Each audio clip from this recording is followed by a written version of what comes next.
अस्सलामुअलैकुम my dear students, welcome to my YouTube channel hack chemistry. Dear students, मैं हूं आपका एजुकेटर कुमार एजाज। जो लास्ट लेक्चर था हमने उसमें रेजोनेंस को डिस्कस किया और रेजोनेंस कब होती, जब कंजुगेशन जरूर प्रेजेंट होगी। कंजुगेशन किसके किसके दरमियान? पाई बॉन्ड और नेगेटिव चार्ज, पाई बॉन्ड और पॉजिटिव चार्ज, पाई बॉन्ड और फ्री रेडिकल्स, पाई बॉन्ड और lone pair and pi bond.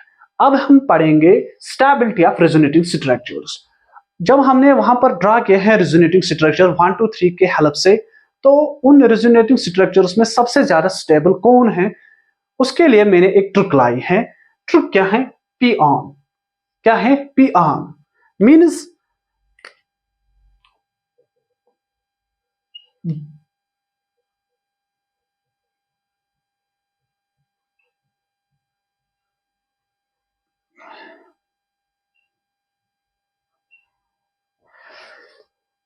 जो सेटअप नंबर 1 है हमें स्टेबिलिटी ऑफ रेजोनेटिंग स्ट्रक्चर्स के लिए, वो है अगर मैं आपको दो रेजोनेटिंग स्ट्रक्चर्स दूंगा, रेजोनेटिंग स्ट्रक्चर 1, रेजोनेटिंग स्ट्रक्चर 2, इन दो रेजोनेटिंग स्ट्रक्चर्स में जिसमें ज्यादा पाई बॉन्ड्स होंगे वो मोर स्टेबल रेजोनेटिंग स्ट्रक्चर होगी। ठीक, जिसमें ज्यादा मोर पाई बॉन्ड्स होंगे वो मोर स्टेबल होगा, वो मोर स्टेबल रेजोनेटिंग स्ट्रक्चर होगा। पी आर पी फॉर ओ क्या means?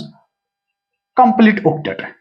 Complete octet, complete octet. बेटा देखो, फॉर एग्जांपल मैंने आपको दो रेजोनेटिंग स्ट्रक्चर्स दिए, इसमें भी दो पाई बॉन्ड्स थे, इसमें भी दो पाई बॉन्ड्स थे। तो अब हम जाएंगे दूसरे स्टेप पे, वो क्या है? Complete octet. हम देखेंगे किस कंपाउंड में ऑक्टेट कंप्लीट है वो मोर स्टेबल है देन जिसमें कंप्लीट ऑक्टेट नहीं होगा। फॉर एग्जांपल अगर दोनों रेजोनेटिव का स्ट्रक्चर में कंप्लीट ऑक्टेट है, देन जाते हैं थर्ड स्टेप में। वो क्या होता है? न्यूट्रल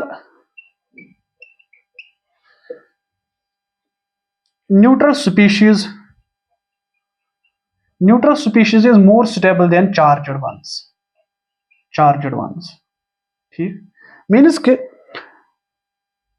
अगर दो रेजोनेटिंग स्ट्रक्चर्स हैं उनमें पाई बॉन्ड्स भी सेम है, कंप्लीट ऑक्टेट दोनों में है, हम थर्ड स्टेप जाते हैं न्यूट्रल स्पीशीज में। हम देखेंगे इन दो रेजोनेटिंग स्ट्रक्चर्स में न्यूट्रल स्पीशीज कौन है। अगर दोनों रेजोनेटिंग स्ट्रक्चर्स न्यूट्रल हैं तो फिर जाते हैं हम चार्जड वंस। चार्जड वंस में हम क्या देखते हैं? Negative charge on more electron, negative atom, negative charge on more electron negative atom is more stable, ठीक बेटा, मैंने क्या बोला? मैंने आपको दो रेजोनेटिंग स्ट्रक्चर्स दिए, मैंने आपको बोला कि इनमें सबसे ज्यादा रेजोनेटिंग स्ट्रक्चर कौन ज्यादा स्टेबल है। आपने पहला जो स्टेप था वो आपने ऐसे ही आपको जाना पियान, इसलिए मैंने ऑर्डर में लिखा। पहले हम देखेंगे जिसमें पाई बॉन्ड्स ज्यादा होंगे वो ज्यादा रेजोनेटिंग स्ट्रक्चर स्टेबल होगी। अगर पाई बॉन्ड सेम है फिर हम जाते हैं ऑक्टेट रूल पे। जिस रेजोनेटिंग स्ट्रक्चर में ऑक्टेट कंप्लीट है वो मोर स्टेबल है। ठीक, अगर ऑक्टेट भी सेम आया फिर देखते हैं हम न्यूट्रल स्पीशीज। जो रेजोनेटिंग स्ट्रक्चर न्यूट्रल स्पीशीज होंगी वो मोर स्टेबल होगी। अगर दोनों रेजोनेटिंग स्ट्रक्चर न्यूट्रल हैं फिर हम देखते हैं चार्जड वंस पर। अगर चार्जड वंस में हम देखेंगे जहां पर नेगेटिव चार्ज, अगर negative charge more electronegative atom पर होगा वो रेजोनेटिंग मोर स्टेबल होगी। अगर ये भी सेम होगा फिर क्या देखते हैं हम? अपोजिट चार्जेस लॉन्ग डिस्टेंस पे होने चाहिए, और नहीं अपोजिट चार्ज। फिर क्या हम देखते हैं?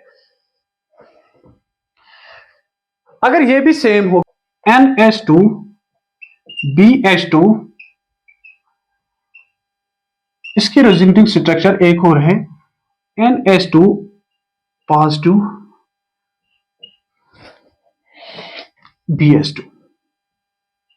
ठीक बेटा, ये है इसके रेजोनेटिंग स्ट्रक्चर। मुझे बताओ सबसे ज्यादा स्टेबल कौन होगी? मैंने आप क्या क्या बोलो?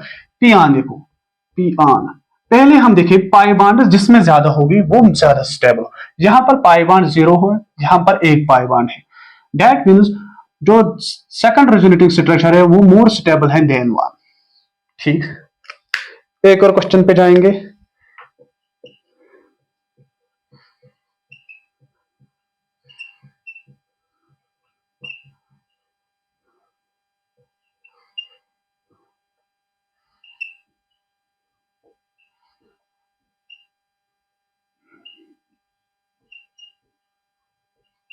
आप मुझे बताओ सबसे ज्यादा रेजोनेटिंग स्ट्रक्चर कौन सी ज्यादा स्टेबल होगी। जहां पर पाई बॉन्ड ज्यादा होंगे वो रेजोनेटिंग मोर स्टेबल होंगे। यहां पर पाई बॉन्ड जीरो, यहां पर एक पाई बॉन्ड, दैट मीन्स जो बी रेजोनेटिंग स्ट्रक्चर है वो मोर स्टेबल है देन ए।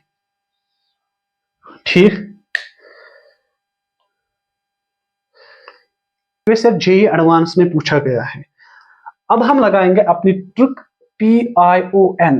पहले हम देखेंगे पाई बॉन्ड्स। यहां पर कितने पाई बॉन्ड्स है? एक पाई बॉन्ड, यहां पर एक पाई बॉन्ड, यहां पर जीरो पाई बॉन्ड। ये हमें पता चल गया कि वन और टू वो मोर स्टेबल होगा थ्री से, क्योंकि थ्री के पास कोई पाई बॉन्ड नहीं। जहां पर जितना पाई बॉन्ड्स होगा वो इतना स्टेबल होगा। अब हम जाएंगे इन दो में।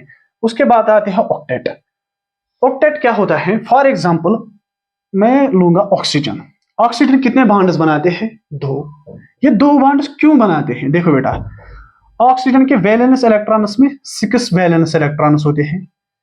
अपना ऑक्टेट कंप्लीट करने के लिए इसको कितने इलेक्ट्रॉन्स की जरूरत है? 2 इलेक्ट्रॉन्स, इसीलिए ये दो बॉन्ड्स बनाता है। फ्लोरीन, फ्लोरीन के पास 7 वैलेंस इलेक्ट्रॉन्स है ना, वैलेंस इलेक्ट्रॉन्स। अपने ऑक्टेट का कंप्लीट करने के लिए इसको एक इलेक्ट्रॉन चाहिए, तो ये एक बॉन्ड बनाता है। ठीक, नाइट्रोजन के पास कितने वैलेंस इलेक्ट्रॉन्स है? 5। तो ये कितने ऑक्टेट बनाने के लिए ये कितने बॉन्ड्स बनाएंगे? 3। ठीक, वैसे ही कार्बन के पास 4 इलेक्ट्रॉन्स हैं वैलेंस, और ऑक्टेट कंप्लीट करने के लिए उसको 4 इलेक्ट्रॉन्स की जरूरत है, तो ये 4 बॉन्ड्स बनाता है। आए यहां तक समझ बेटा? देखो बेटा, जब पाई बॉन्ड्स इनके दरमियान सेम है, अब हम जाएंगे ऑक्टेट रोल पर। हाइड्रोजन एक बॉन्ड बनाता है, इसने छोड़े। उसके बाद कार्बन, देखो कार्बन के कितने बॉन्ड्स होने चाहिए? 1 2 3 4, 1 2 3 4 हुए।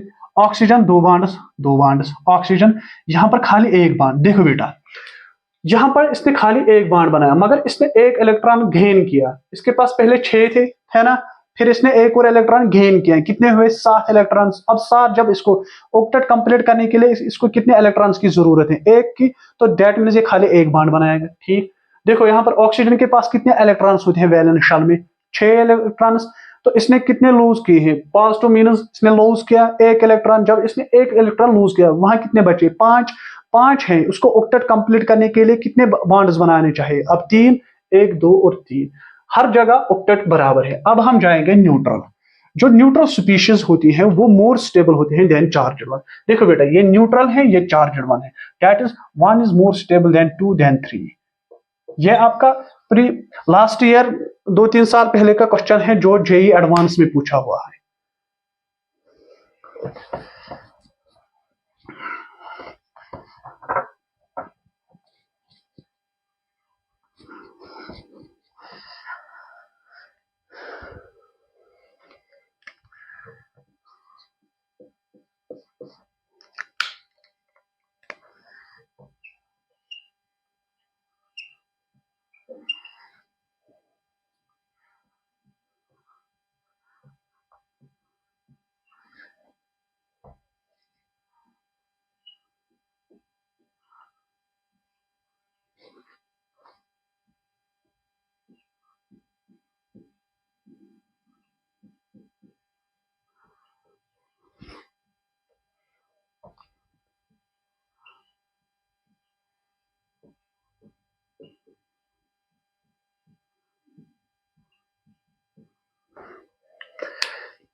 देखो बेटा, ये भी क्वेश्चन है जो जेई मेंस में पूछा है।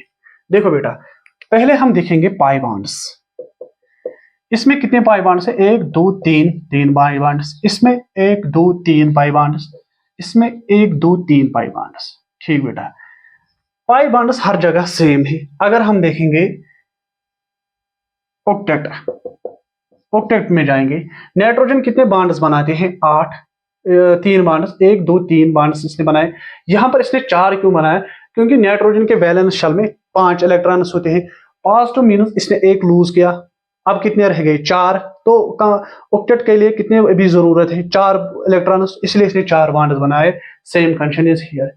यहाँ पर कार्बन को खाली 2 बॉन्ड्स है ना, 1 और 2, और एक हाइड्रोजन के साथ हुए 3, और ये नेगेटिव चार्ज इसने गेन किया। ठीक, यहाँ पर भी कंप्लीट ऑक्टेट, यहाँ पर भी कंप्लीट ऑक्टेट है।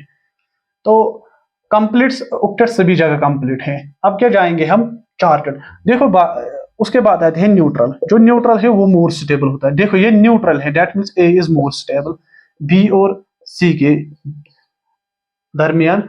और बी और सी देखो, यहाँ पर जो पॉजिटिव चार्ज और नेगेटिव चार्ज, अपोजिट चार्जेस पास पास में, यहाँ पर बट दूर दूर है, इसलिए बी सबसे स्टेबल होगा सी से। दैट मींस ऑर्डर होगा A is greater than B is greater than C. यह आपका लास्ट ईयर जेईई मेंस का क्वेश्चन था।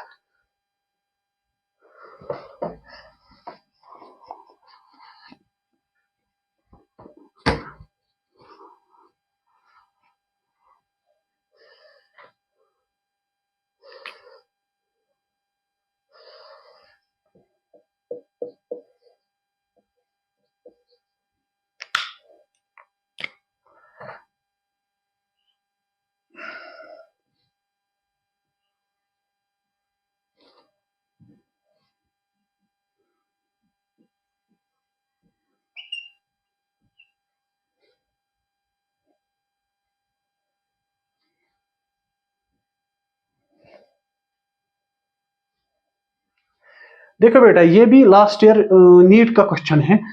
अब हम जाएंगे अपने ट्रिक पर। पहले देखेंगे पाई बॉन्ड्स। यहाँ पर खाली एक पाई बॉन्ड, यहाँ पर 2 पाई बॉन्ड, दैट मींस ये स्ट्रक्चर मोर स्टेबल होगी, बी इज ग्रेटर देन ए। ठीक, बहुत सारे क्वेश्चंस हैं जो रेजोनेटिंग स्ट्रक्चर्स पर हैं आज तक। हम उनको लास्ट में डिस्कस करेंगे जब ये कंप्लीट, ये जीओसी हमारा कंप्लीट हो जाएंगे, तो फिर एक पीओ की प्रीवियस ईयर क्वेश्चन की एक सीरीज आएंगी, उसमें हम पूरे लास्ट ईयर के जो भी क्वेश्चन है जेईई मेंस, जेईई एडवांस या नीट के, वो हम सॉल्व करेंगे। बस बने रहो आप मेरे चैनल के साथ। मेरे चैनल को ज्यादा से ज्यादा आप शेयर करो, सब्सक्राइब करो, और थैंक यू सो मच।